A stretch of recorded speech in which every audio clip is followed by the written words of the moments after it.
Então, um homem de 63 anos procura atendimento médico devido a um quadro de mal-estar geral associado a manchas e prurido por todo o corpo.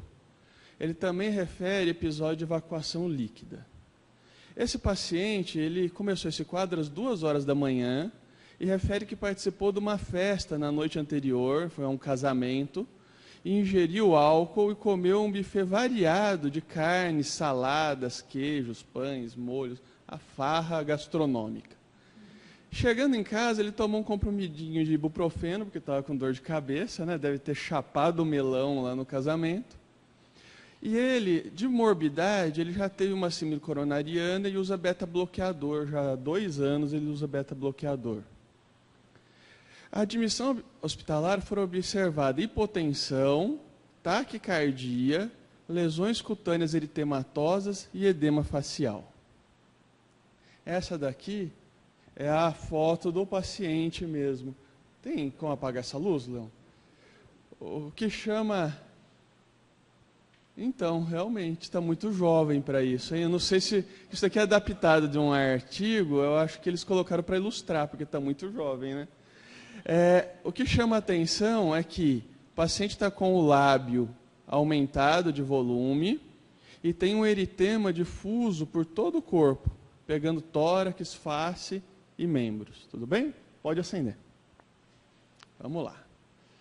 Esse paciente, o diagnóstico dele é um diagnóstico de anafilaxia. O que é isso? É uma reação alérgica sistêmica aguda, grave, que ocorre após contato com determinadas substâncias que podem causar a morte do paciente.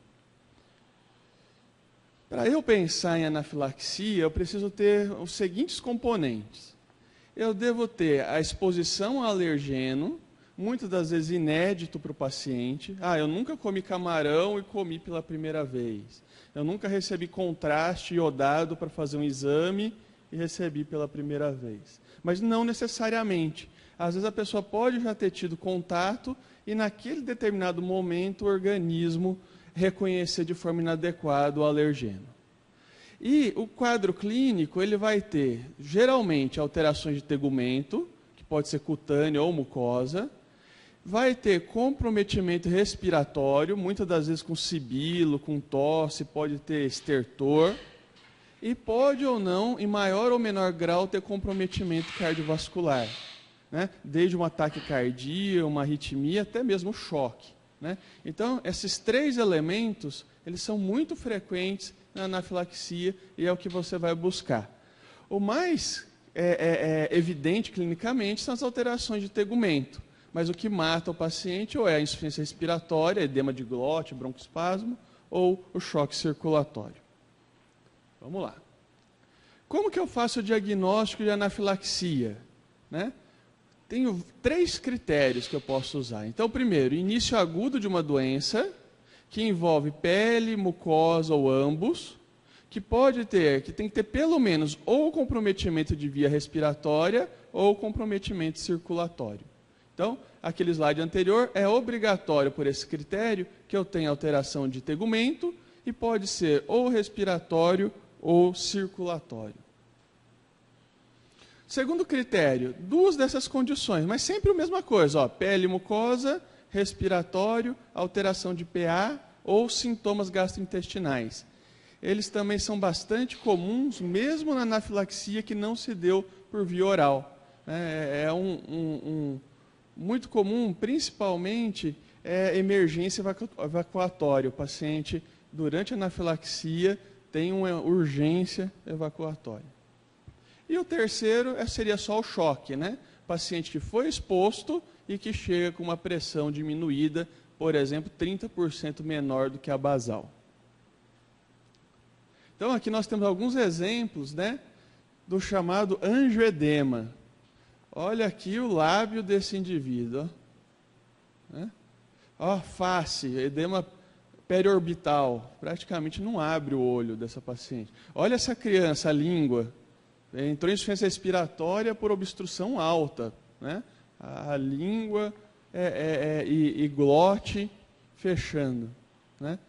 Aqui um caso de urticária, que não está dando para ver, acho que eu tenho um slide melhor. Aqui, ó.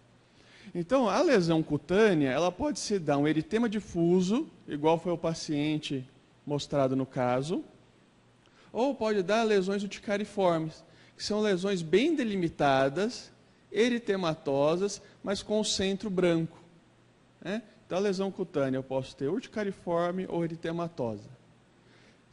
Ou seja, você chegou para um paciente, olhou com angioedema, olhou com lesões urticariformes, o risco de desenvolver o quadro pulmonar ou quadro circulatório é grande, você tem que ficar atento a esse paciente. Aqui outra lesão, aqui ó, já mais um eritema difuso, igual o paciente mostrado no caso. Uma outra criança ó, com angioedema de lábio e também manchas urticariformes.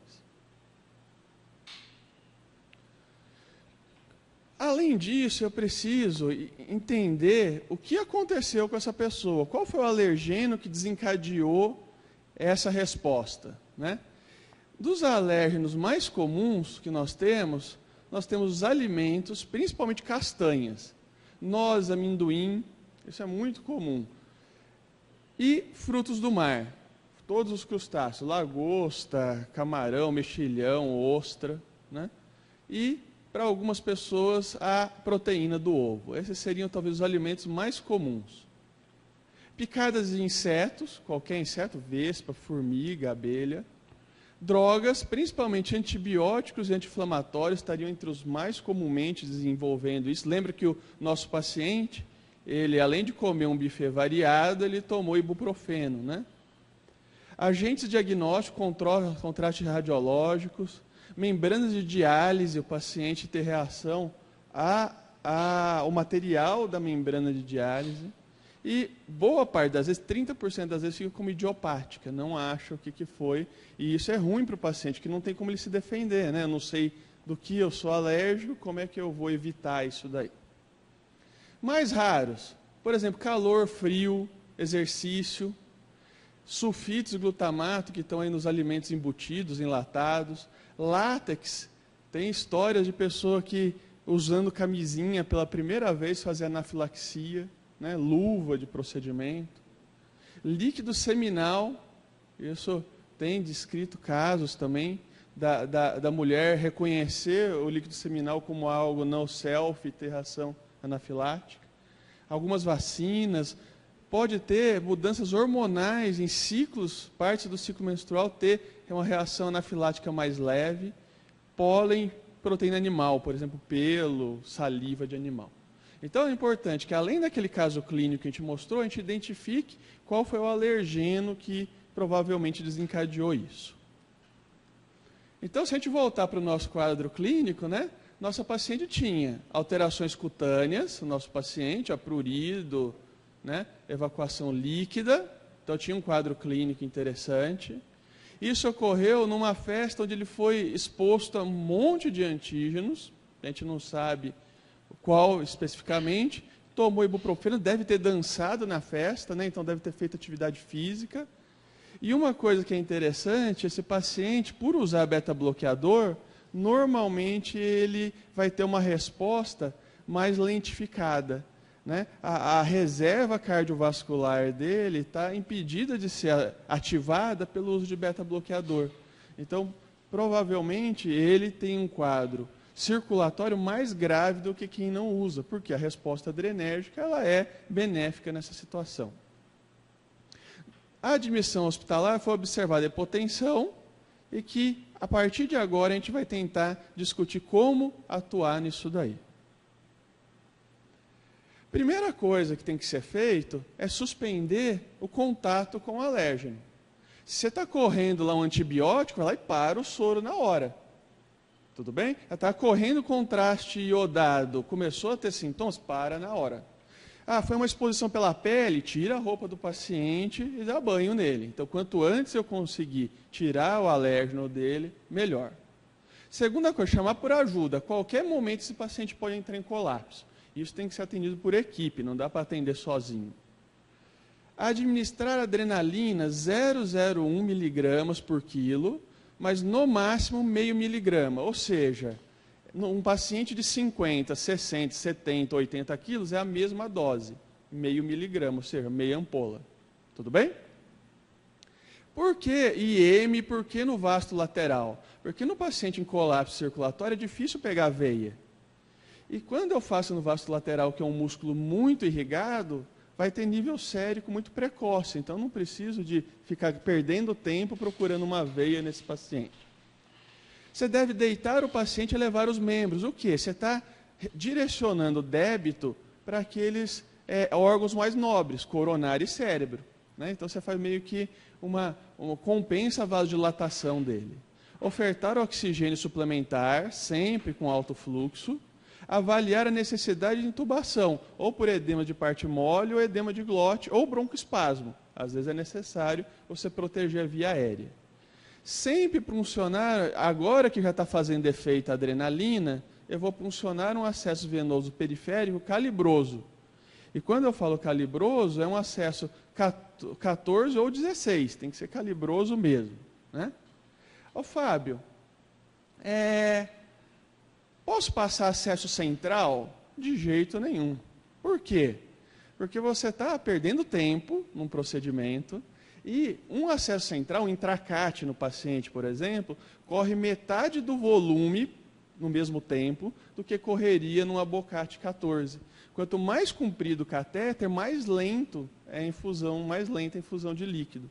Então, não, você não vai perder tempo com isso. Vai pegar na fossa anticubital um acesso calibroso, 14 ou 16. E vai começar a infusão de salina, né, inicialmente em pinça aberta. Deixa lá a salina correndo. Se o paciente permanecer hipotenso após essa expansão volêmica e após a primeira injeção de adrenalina, você vai pegar outro acesso bilateral, pegando ambos os braços, e vai fazer 20 ml por quilo de salina em pinça aberta, em 1 a 2 minutos. Então, pensa um paciente de 50 quilos. Você vai fazer 1 litro em pinça aberta nele. Aquele abocate. Né? Porque ele está tão vasodilatado que se você fizer 200, 300 ml, não faz impacto nenhum na hemodinâmica dele. Tá? Então, é pinça aberta mesmo. Se mesmo assim ele permanecer hipotenso, você pode repetir aquela dose de adrenalina, né? Que de 0,01 por quilo, a cada 3, 5 minutos.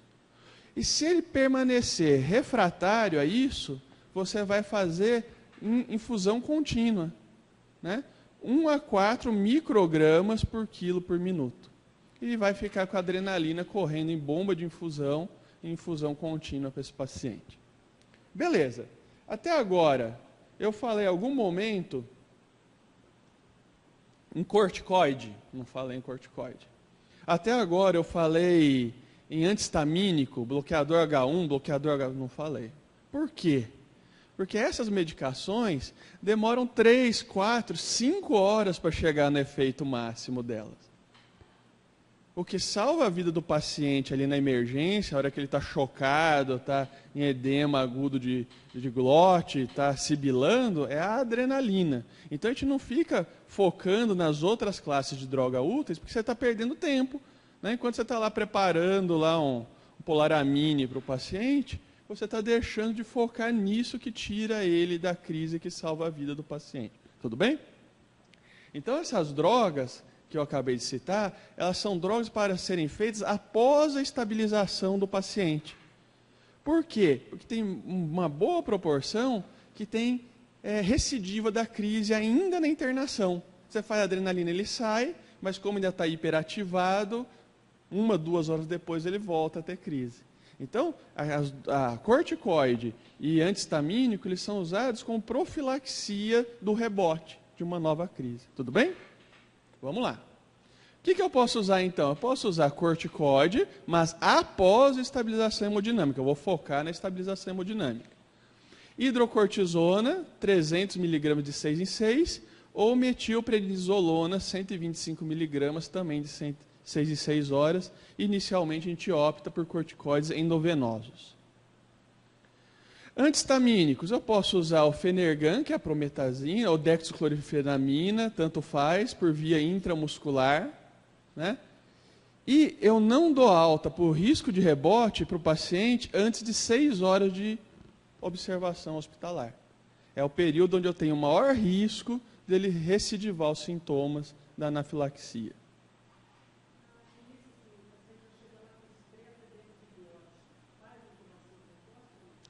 Essas drogas, principalmente a adrenalina, ela tem um efeito bem precoce, né? Então pode melhorar aquele edema de forma bem precoce. Você vê até na pele a melhora da vasodilatação. Essa resposta vai depender muito da estrutura do seu pronto-socorro, tá? Então vou pegar duas possibilidades. Você está num pronto-socorro que ninguém se conhece, um monte de plantonista esquisito, a equipe é mal treinada. Sempre que você precisou numa emergência, falta a pilha do laringo, pega o tubo, não tem do tamanho que você quer. É melhor fazer preventivamente. Já está com estridor, está com edeminha facial. Se eu precisar entubar isso aqui na correria, vai dar problema. Então, nesse caso, de baixa estrutura assistencial, vale a pena você estar um passo à frente da doença. Não, eu trabalho numa emergência que é padrão, todo mundo treinado, enfermagem treinada, todos os kits de intubação preparados e testados. Se na hora H eu precisar, eu sei que não vai ter estresse. Beleza, você pode observar, porque a resposta é bem rápida, né? Em minutos a resposta. Melhora a urticária, melhora o edema, melhora o broncoespasmo, né? A adrenalina, ela tem um efeito muito precoce, então... Mas melhora, inclusive, o edema diglótico com a adrenalina, né? Melhora. Então, se não tiver em insuficiência respiratória e você tiver condições assistenciais, você pode observar, tá bom? Então, nunca dá alta antes de 6 horas de observação. Fábio, antihistamínico, por que eu estou fazendo IM aqui? Antihistamínico endovenoso é vasodilatador. Então, o paciente que já chegou com a pressão baixa, já estava vasodilatado pela anafilaxia, eu vou lá e faço outro vasodilatador, eu posso piorar mais ainda a hemodinâmica. Então, a gente faz IM porque a absorção é um pouco mais lenta, né? Então, a preferência por eles é que eu faça intramuscular mesmo. Quando esse paciente for de alta, após 6 horas de observação, é importante que ele seja encaminhado para um imunologista, um alergologista, algum especialista, para tentar se identificar, como o nosso paciente não sabia o que foi, fazer teste cutâneo para os antígenos mais comuns, né? Esse paciente aqui, coitado, né? Deu para um monte de coisa. Couro, gato, cachorro, cavalo, pólen, e aí vai, né? Então, isso é importante, por quê? Para o paciente reconhecer qual foi o alergeno. Nesse caso clínico que eu mostrei, ele é um caso real, não se identificou qual foi.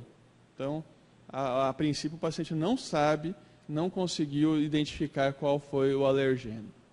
E você deve encaminhar também esse paciente para ele ter uma orientação de novos episódios de crise, né? Então, é fundamental que esse paciente que teve uma resposta anafilática grave, carregue no carro ou na bolsa, ou uma ampola, né, uma seringa de alta aplicação de adrenalina, né? Isso daqui tem seringas de 0,1 a 0,3 miligramas, que o paciente se auto-aplica na hora que ele identifica o primeiro sintoma. Começa a espirrar, coçar o nariz, né, começa a tossir, começa a ter prurido na pele, ficar vermelho, ele destampa e se aplica. Aonde? Isso daqui você tem em farmácias especializadas em alergia. Então, no mesmo lugar que vende lá os antialérgicos de ambientais, né, você acha também. Na internet é fácil de achar. E aí o paciente vai carregar isso, mas ele tem que ser orientado. Não dá para você, no pronto-socorro, prescrever isso e vai embora, né? Ele tem que ter um segmento especializado. Então, para o nosso caso clínico, não foi identificado alérgeno. O paciente foi usado a orientar a seringa chama EpiPen, o nome comercial, tá? De 0,3. E ele trocou o beta-bloqueador dele por diltiazem. Então, como ele era um coronariopata e foi pensado em se diminuir a frequência cardíaca devido à coronariopatia, optou-se por bloqueador de canal de cálcio. Por quê? Caso ele tenha um novo episódio anafilático, o beta-bloqueador não vai mascarar os sintomas e não vai impedir uma resposta adrenérgica adequada para o paciente. Então, basicamente isso, né? Essa seria a sequência de atendimento desse paciente com anafilaxia.